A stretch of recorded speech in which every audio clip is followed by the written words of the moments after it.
Hello everybody, Seth here with Minimalist Gourmet. Today I'm going to be teaching you how to make a delicious and decadent quiche. Whether you're going to eat this for breakfast, brunch, dinner, or lunch, it's sure to satisfy. Best yet, we'll make it 100% from scratch. Let's get started. Our quiche is going to begin with a homemade pie crust. In here I have 1 1/4 cups all-purpose flour. To this I'm going to add about a quarter teaspoon of salt. Now I have one stick that's a half a cup of butter that I've frozen. It's nice and solid here, and the reason for this is I'm going to actually grate this. This is one of the best techniques that I've found to get a nice, tender, and flaky crust. It also works excellent for biscuits. Additionally, you want all of your ingredients in your pie crust to be very cold, so freezing the butter helps keep that temperature nice and low, especially because I'm working in about 95-degree Fahrenheit weather today. As you can see, the butter becomes nice and flaky, and it's super easy to integrate into our flour mixture. We're going to take a fork, or you can use a pastry cutter, and we're going to press the butter into the flour and cut it in completely. What you want is to end up with something that looks a bit like wet sand. If it starts heating up a bit too much while you're working, don't hesitate to put this in the fridge or freezer for a good 5 or 10 minutes to bring that temperature down. It should look like this when you've cut the butter in completely. Now, we want to hydrate this with ice cold water. I put this jug of water in my freezer about 20 minutes ago, so it is very, very cold. You can additionally put some ice cubes in it if you'd like to maintain its temperature very low while you're working. How much water you're going to use will depend on your dough specifically. We're going to start with about 3 or 4 tablespoons of ice cold water, mix it in, and see how it does.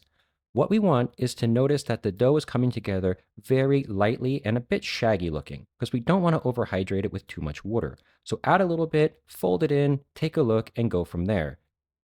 You'll know you've added just enough water once the dough starts pulling away from the side of the bowl and you don't have really dry pockets of flour anymore. Once the dough starts sticking to the fork or your pastry cutter, you're going to stop and then just fold it in with your hands here slightly. It should look a bit like this once it's ready to start mixing with your hands. Your properly hydrated dough should look a bit like this. Notice how it's not really sticking to the bowl or my hands and kind of resembles a dry Play-Doh. Now, we want to keep this as cold as possible, and our hands aren't very cold, so we want to work fast. We also don't want to overwork the dough, so try to do this in as few steps as possible. Fold it over, press it down until it just comes together and pulls everything from the bowl into one solidified ball of dough. It should look a little bit like this once you're ready to roll out. Generously flour your work surface so that the dough does not stick to anything. Also, you want to put a little bit of flour right on top so that the dough doesn't stick to your hands. What we're trying to do is press the dough out, fold it over, press it out, and fold it over. What this is going to do is take all of these little bits of butter that we folded in earlier and make them into multiple layers. This is how we get that flaky, tender crust. You want to press this out and fold it over about 5 to 8 times. What this does is take it from 2 layers to 4, 8, 16, 32, etc. So the more times you do this, the more flaky layers they will be. As well, this will help bring our dough together completely without overworking it. If you notice, it is a cohesive ball of dough. It's not really shaggy anymore, and this is exactly what we want to see. Finally, we're going to wrap our dough in a piece of saran wrap and place it back into the fridge for about 30 minutes. This will give a chance for the dough to hydrate completely, or allow the flour to absorb all of the water that we put in there and distribute it evenly. It will also give time for any gluten that formed to relax to prevent it from being a chewy crust and make it a nice, tender, and flaky crust. Don't skip this step. 30 minutes later, we are ready to roll out our dough. I'm going to generously flour my work surface, place my dough down, and then spread a little bit of flour right on top. We need to roll this out, so if you have a rolling pin, that'll work great. I don't actually have one, so I'm going to use this empty beer bottle. And I got to drink the beer inside of this bottle, which is always a plus. You can't do that with a rolling pin, just saying. Starting off, your dough will be very cold, so don't apply too much pressure. Gently push down, roll it out slightly, turn it a quarter turn to make sure that it's not sticking to your work surface, and continue rolling out. Roll it a little bit, do a quarter turn, and make sure that everything's lubricated well with flour, but don't go crazy with your use of the flour, otherwise it might dry out the dough a little bit too much. After rolling it out, I'm going to check the size with my pie tin. I hold it over the sides and I can see that, well, it's looking pretty good. I want to go ahead and round this out just a little bit to make it a bit more even. I'm going to check again here, and this looks fairly good. I have even overlap over all surfaces. Now, to move our pie dough into our pie container, I'm going to fold this in half and then into a quarter, so it looks like this, a slice of pizza. And then we're going to place this gently into our pie tin, right into the center, and unfold it. This is one of the easiest ways to transfer your dough without breaking it or ripping it. Just work in reverse. We're going to fold it out in half and then fold it out into its hole just like this. Use the back of your hand to gently press down the dough and conform it to your pie tin. Now, if you're like me, you might have an area that got a little shy here with pie dough, and I need to fill this area in. That's not a problem because look, we have a little extra here. We're going to just take a knife, cut off our excess in this area, and then we're going to graft it into the area that doesn't have enough dough. Simply work it together with your fingers, pinching it, and it'll solidify into one solid piece of dough. From there, we're going to gently roll up the excess around the edge here so that we can form this into our crust. Just take your time and just roll the edge over, kind of pinching with your fingers so it sits on top.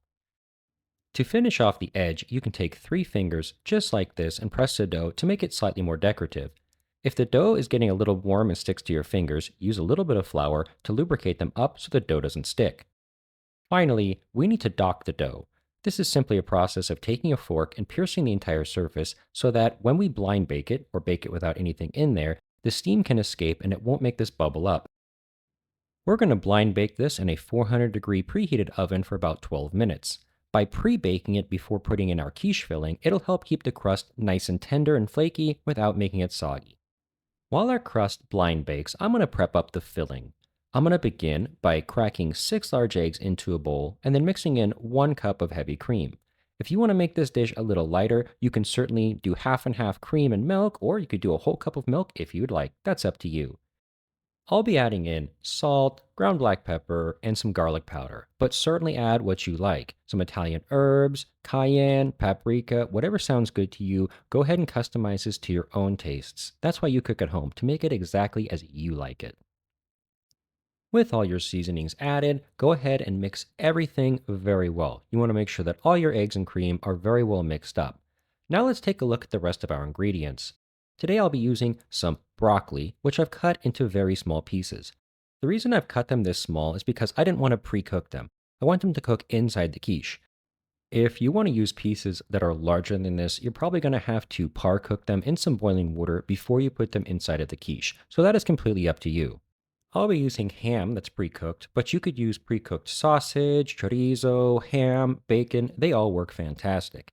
And finally, your choices of cheese. I'll be using some mozzarella and cheddar blend here today, but your favorite cheese will work great. And 12 minutes later, my pie crust is done blind baking. My pie tin doesn't taper, so my crust fell in a little bit, but that's okay. It's still going to taste delicious. Next, we're going to fill our pie crust with our filling. We're going to begin with the broccoli here and just make a nice even layer across the bottom. Then we're going to place in our ham, making sure to use a generous amount, evenly distributing it all over the surface. And don't forget, guys, customize this to your liking. One of my favorite things to put in the quiche is fire roasted red bell pepper and onion. So use ingredients that you like. And don't forget that in every one of my videos, I always include a recipe with the ingredients and quantities in the description box below, so definitely check that out. And while you're down there, maybe hit like and subscribe. I'd certainly appreciate it.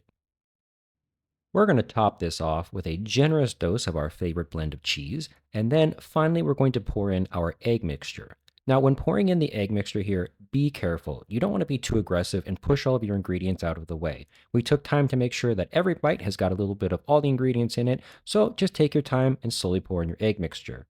Now, we're going to bake this inside of a 375-degree preheated oven for about 25 to 35 minutes.